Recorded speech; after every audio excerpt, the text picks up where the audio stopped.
the Paramatma. And Paramatma is none other than the a component that which is living in you. The moment your body is removed and your Atma is there. But some people used to ask me, if that is the case, what do you call as moksha? See, if the Jivatma is there in the body, as soon as the body is dismantled, then the Jivatma is there. The Jivatma gets merged with the Paramatma, which you call it as moksha. Yes, that is not an easy thing. The whole body is, after all, these are all indriyas.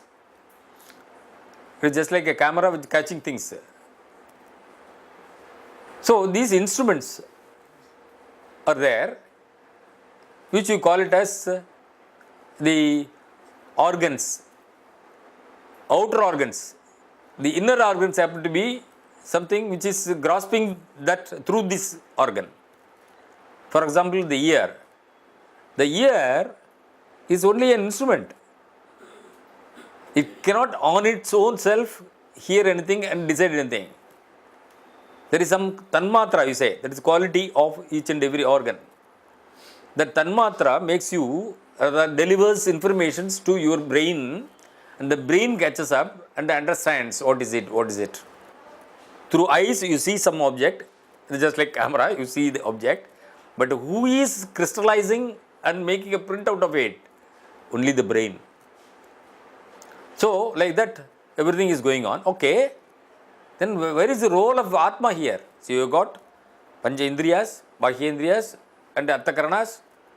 That is like mind, intellect, Ahankara, and Atma we say. So, what is that Atma? Then this is the questioning period. Well, you are starting the query on these lines. Then you come to know there is something more than that. Then how to identify, how to realize it? See, we say it is my hand. Even if my hand is cut, I am able to survive. So, it is not Atma. So, you negate everything and finally you say, what is that?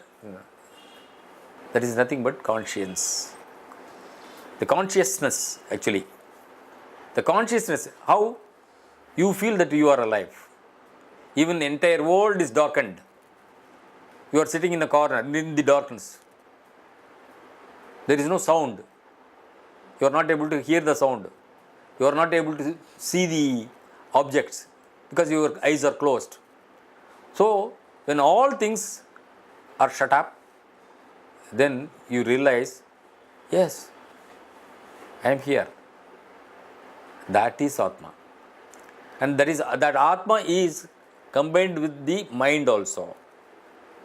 So, what are all the actions that we are committing during this period, or the actions that we committed earlier in the sense in this birth itself or in earlier births, all these things are recorded as impressions in the mind.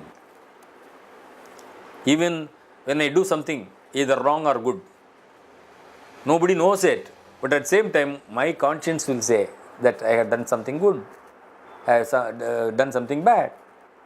So, the impressions, where are they? The memories are in the heart, in the mind. So, when you analyze these things, then you come to know, of course, there are certain real facts invisible to us. We cannot easily say what it is. That's why people said, you cannot point out what it is, but at the same time, you can feel the existence of Atma and Paramatma. So, that's why spirituality you have been talking. How did the Guru came into your life? Or what happened? Guru is the initiator. Yes, something happened in your life that has changed these things, and also you are talking about mantra therapy also. Yes. So this somebody must have initiated you into this mantra. Naturally. So tell us about that. Yes. Guru. See, I was studying in a college, the Vivekananda college, I have been telling you, wherein there was one Anna Subramanya here, who is well versed in all Sri Vidya and things. And I had no personal contact earlier because we were all college students. We have been going here and there. One day he called me and then said, tomorrow morning you come to my house. He had a quarters. So you come to my quarters. After taking bath and everything, neatly dressed, you come. And of course, simply I obeyed. I didn't ask why. Simply I obeyed and then went there. And then he gave me some mantras and then said, be chanting these mantras, you will find the impact of it, effect of it in your life. You live peacefully. Then I took up, and he was telling that every day you practice. That's how I got initiated into the mantra shastra. And even earlier, see, when I was at Injikolai, that is my native place, it was a village. Adjacent to my house, there was one Shastrigal called Vedamurti Shastrigal. He is no more now. He belonged to the tradition of Shukla Yajurveda. His forefathers were doing all Agnihotras. He used to, because we were all young people, he used to call, and he also should spend some time with people. So he used to collect all the young children and then chant Vishnu Sahasranama and other things. And he taught me Sanskrit alphabet.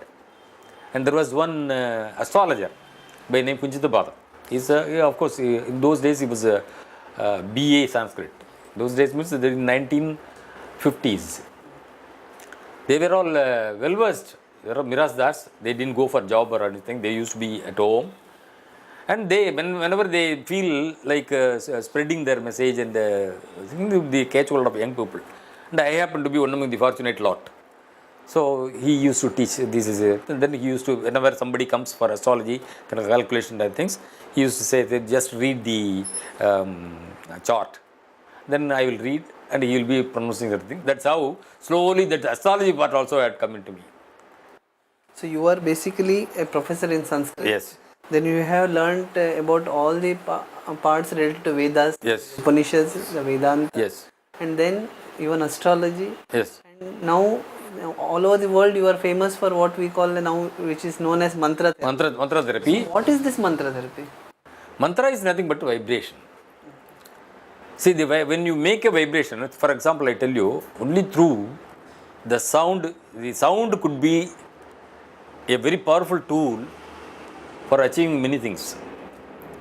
Why, you know, in the Vedas it is said, Akashad Vayuhu Vayor Agnihi Agner Apaha Adya Prithvi Prithivyam Oshadeha Oshadibhyo Nam. Like that the Vedas are preaching.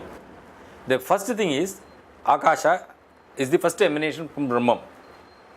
So Akasha means sky. Then Akashad Vayuhu.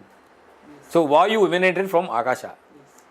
And then what is the property of this Akasha is, the Tarkashankaraka says, Tarkashastra says, Shabda Gunakama Akasham.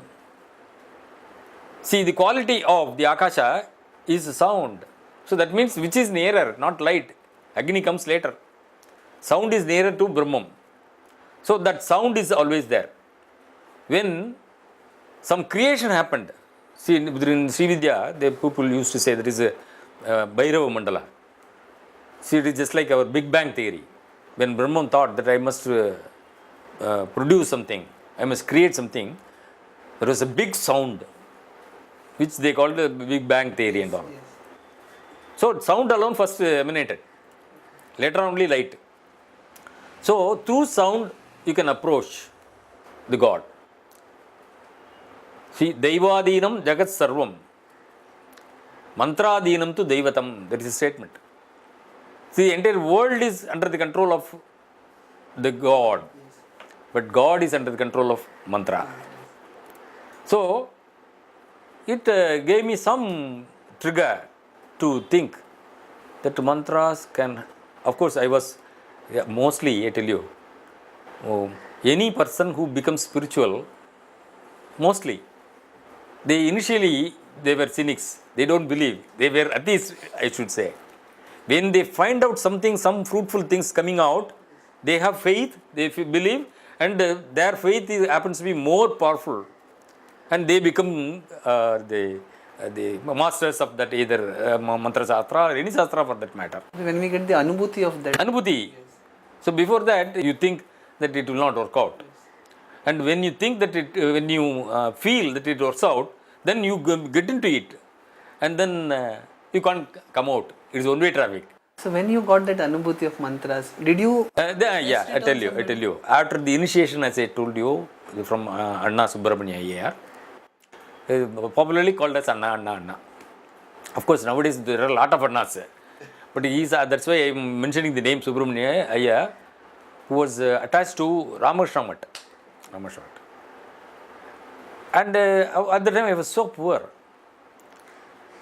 And knowledge wise also not that much enlightened. Of course, poor in knowledge, financially poor, and then even to talk over the stage, I used to be afraid. But spiritually you were rich. That's true. How I reached, I am telling. I took up for granted. That's why whenever Guru says something, you should take it for granted. That's all. You should not question why he has said like that. Anything he says, okay, follow, blind following. He said you chant the mantras. So first of all I thought, I should chant this particular mantra, because this particular mantra, he said, it is for gaining popularity and attract the crowd while you are addressing. What is that mantra? I should not say, but anyway, for the sake of, we are all in the spiritual field, this is nothing but Ganapati mantra.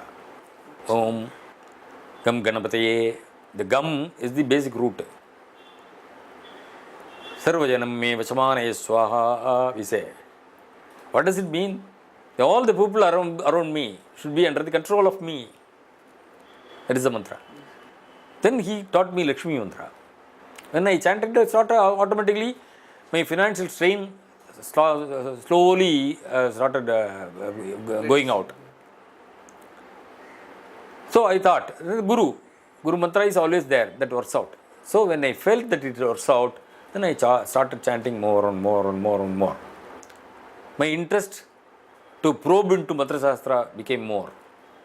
Then when I go to several places, people are chanting mantras, but at the same time I used to, with all my curiosity, go and then ask what is the meaning of it. They will simply say, no meaning or anything, it is a mantra. Then I wanted to know in what angle they are, because I am a Sanskritist now. So I wanted to know the meaning of it. So in that way I have even translated Purusha Sukta, Sri Sukta and other things also. And of course they were all published in a paper, monthly magazine. And I started probing into Upanishads. Almost all the 108 Upanishads I had gone through. I have studied it, I have recorded, and the impressions are there in my mind. And the crux of it, which I thought that it should be delivered to the people by way of stories. So I picked up certain stories, and I have written a small booklet on Upanishadic stories. And to become spiritual, a person, when you are approaching spirituality, many people, in many angles have been focusing on spirits. Spirituality means what? Spirit. Spirit is nothing but Atma. So I was much impressed upon the second chapter of Bhagavad Gita, wherein all these Atma, Paramatma and things are discussed. Of course, then what is the necessity of other yogas?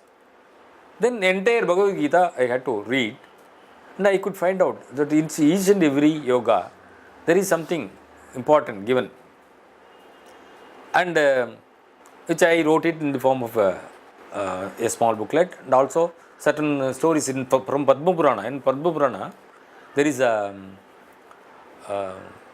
portion wherein if you chant the first chapter, what will happen? If you chant, that is the fruit of it. And for that they have given a story. So like that, for all the 18 chapters, 18 types of old stories are there, and how they were benefited by chanting this. So I thought that would be an ideal thing to be focused. So I brought it out.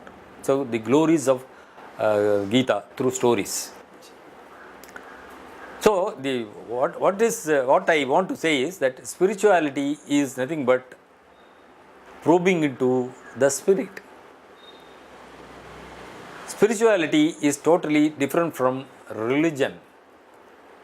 Because everybody has got, whether he belongs to other religion, they all have the soul, which you call it as Atma. So everyone has got, as a human being, not only human being, all things created in this world has got a soul.